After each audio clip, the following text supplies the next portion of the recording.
ஈழத்து கவிஞர் மகாகவி ருத்ரமூர்த்தி. ஈழத்து நவீன தமிழ் கவிதை முன்னோடிகளுள் முதன்மையானவர் மகாகவி ருத்ரமூர்த்தி. நவீன கவிதையின் உள்ளடக்கத்திலும் உருவத்திலும் இவர் புகுத்திய புதுமைகள் பல. முன்னுதாரணமற்ற வகையில் யதார்த்த நெறியை கவிதையில் கையாண்டவர் மகாகவி ருத்ரமூர்த்தி. மனித வாழ்க்கையில் ஓர் ஆழமான நம்பிக்கையையும் மனிதாபிமானத்தையும் அவர் தன் கவிதைகளில் விதைத்தவர். சமத்துவமான ஓர் புதிய சமுதாயத்தை உருவாக்க விரும்பியவர். சாதாரண மக்களின் அன்றாட வாழ்வை தனது கவிப்பொருளாக கொண்டவர். நவீன காவியங்கள், பாநாடகங்கள் ஆகியவற்றின் வளர்ச்சியில் பெரும் பங்கு வகித்தவர். பழைய யாப்பு வடிவங்களை பேச்சோசை பாங்கில் எளிமைப்படுத்தி தற்கால உரைநடைக்கு சமாந்தரமாக வளர்த்தவர்.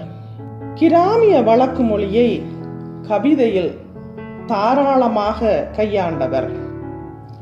இத்தகைய காரணங்களால் தற்கால தமிழ் கவிதை வளர்ச்சியில் மகாகவி மிக முக்கிய இடம் பெறுகின்றார். மகாகவியை விட்டுவிட்டு இன்றைய தமிழ் கவிதை பற்றி நாம் பேச முடியாது. இன்றைய நடைமுறை வாழ்க்கையை யதார்த்த பூர்வமாக கவிதையில் சித்தரித்து காட்டியமை தமிழ் கவிதைக்கு மகாகவி வழங்கிய முக்கியமான பங்களிப்புகளில் ஒன்றாகும். இன்னவைதாம் நாம் கவியெழுத ஏற்ற பொருள் என்று பிறர் சொன்னவற்றை நீர் திருப்பிச் சொல்லாதீர். சோலை, கடல், மின்னல், முகில், தென்றலினை மறவுங்கள். மீந்திருக்கும் இன்னல், உழைப்பு, ஏழ்மை, உயர்வு என்பவற்றை பாடுங்கள் என்று தன் ஆரம்ப காலத்திலேயே அவர் எழுதியிருந்தார். நிகழ்கால செய்திகளையும் பிரச்சனைகளையும் கவிதையில் ஆண்டு அதனை இன்றைய யுகத்திற்கு இழுத்து வரல் அவசியமாகும் என்று அவர் தொடர்ந்து எழுதி வந்தார். மகாகவியின் படைப்புகளினூடு பிரதிபலிக்கப்படும் அவரது வாழ்க்கை தரிசனம் மிக ஆழமானது. ஒரு படைப்பாளியின் வாழ்க்கை தரிசனமே அவனது படைப்புகளின் உள்ளடக்கமாகவும் அமைகின்றது. மகாகவியின் உள்ளடக்கத்தை 3 நிலைப்படுத்தி நோக்கலாம். 1. ஆழமான மனிதாபிமானம். 2. வாழ்வின் மீது கொண்ட உறுதியான தன்னம்பிக்கையும் வாழ வேண்டும் என்ற முனைப்பும். 3. சமூக ஏற்றத்தாழ்வின் மீதும் அதன் போலி ஆசாரங்கள் மீதும் எதிர்ப்பு. வாழ்க்கையின் மீது ஓர் உறுதியான நம்பிக்கையையும் வாழ வேண்டும் என்ற முனைப்பும் அவரது பெரும்பாலான கவிதைகளில் காணப்படும் முக்கிய அம்சமாகும். எல்லா வகையான இடர்களையும் வென்று மனிதன் வாழ்வில் முன்னேறி செல்வான் என்பதே இவர் நமக்கு தரும் செய்தியாகும். காற்றினால் உலைக்கப்பட்டு கழுத்தினை குனிந்து சாம்பனேற்றிய மலைக்கு வந்த நெடும்புள்ளோ நாங்கள், வேருக்குள் உறுதி கொண்ட வேம்புகள் மனிதர்கள் என்று கூறுகின்றார். வாழ்க்கையில் நம்பிக்கைக்கும் முனைவுக்கும் மரண பயம் எதிரியானது. ஆகவே சாவின் மீது உள்ள பயத்தை அவர் களைய முயல்கின்றார். கொண்டு வா பார்ப்போம் கொலை எருமையை பூட்டிய நின் வண்டியினை எனது வாசலுக்கு. நான் இங்கே சூழ்வேன், சுழல்வேன், சுமப்பேன், சுவைத்திருப்பேன், வாழ்வேன் மடியும் வரை. அவர் மடிந்த பின்னும் வாழ்கின்றார். இந்த கவிதை இதயகீதம் என்ற கவிதை தொகுப்பில் மகாகவி இமனுக்கு சவாலாக எழுதிய கவிதை. அவர் 44 ஆண்டுகள் தான் வாழ்ந்தார். அஞ்சாமையையும் வாழும் துடிப்பையும் நாம் இதில் காணக்கூடியதாக இருக்கின்றது. இது மட்டுமின்றி மரணம் பற்றிய ஒரு புதிய கோட்பாட்டையே மகாகவி உருவாக்கியிருந்தார்.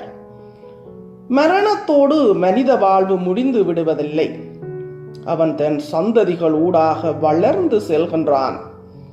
அவ்வகையில் மனிதன் மரணிப்பதில்லை என்பது அவர் முன்வைத்துள்ள கருத்து.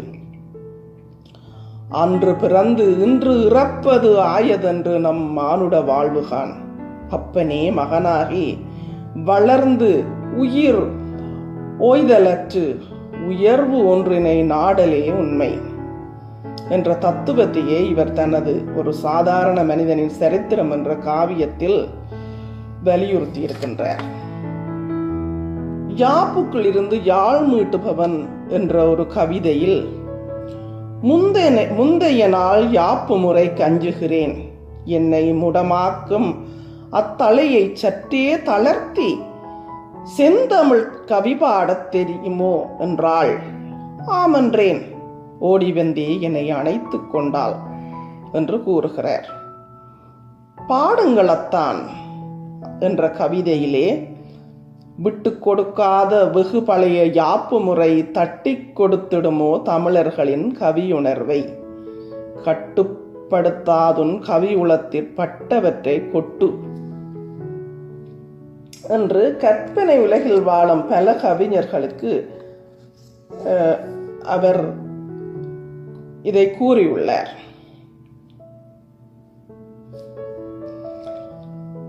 இவற்றிற்கெல்லாம் சிறந்த உதாரணமாக மகாகவியின் ஓர் கவிதை தேரும் திங்களும்.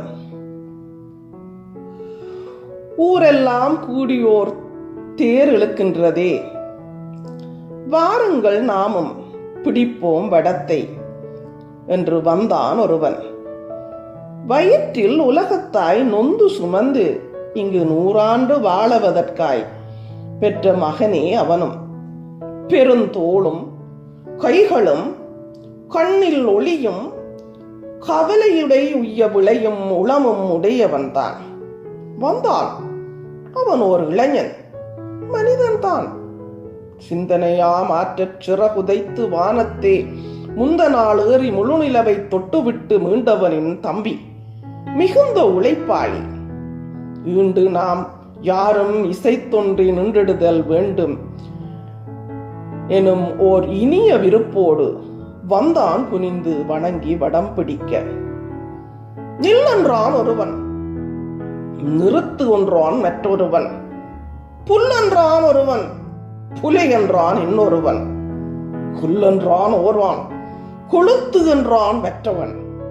கல்லொன்று வீழ்ந்து கழுத்தொன்று வெட்டுண்டு பல்லோடு உதடு பறந்து சிதறுண்டு கில்லென்று செந்நீர் தெரித்து நிலம் சிவந்து மல்லொன்று நேர்ந்து மனுஷர் கொலையுண்டார். ஊரெல்லாம் கூடி இழுக்க உகந்த தேர் வீர் கொண்டது போல் வெடுக்கென்று நின்றுவிட, பாரெல்லாம் அன்று படைத்தளித்த அன்னையோ உட்கார்ந்திருந்து விட்டாள் ஊமையாய் தான் பெற்ற மக்களுடைய மதத்தினை கண்டபடி. முந்த நாள் வான முழு நிலவை தொட்டு விட்டு வந்தவனின் சுற்றம் அதோ மண்ணில் புரள்கிறது. இந்த கவிதையை நாங்கள் உற்று நோக்கும் போது கற்புல படிமங்களோடு படைப்பு ரீதியாக ஒரு அனுபவம் வெளிப்படுத்தப்படுகின்றது.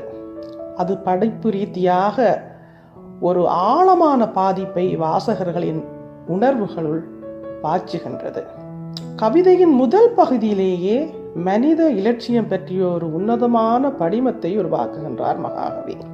இலட்சியம் நிறைந்த இந்த இளைஞனை பற்றி உருவாக்கப்பட்ட இந்த உன்னதமான படிமம் கவிதையின் அடுத்த பகுதியிலே குரூரமான முறையில் சிதைக்கப்படுவதை காட்டுகின்றார் மகாகவி. குரூரமான இக்கொலைக்கள காட்சி வாசகர்களின் உணர்விலே அறைகிறது. அவனது நீதி உணர்வை கிளறி விடுகின்றது. ஒரு அநியாயத்தை நேரிலே பார்க்கின்ற பாதிப்பை இது அவனுக்கு தருகின்றது. சினிமா நாடக வடிவங்களில் ஒருங்கிணைந்த பாதிப்பும் இதில் உள்ளது. இது மகாகவியின் கட்புல கலையாக்கத்தின் படைப்பு ரீதியான ஒரு பாதிப்பு என்பதை நாம் இதிலிருந்து புரிந்து கொள்ளலாம்.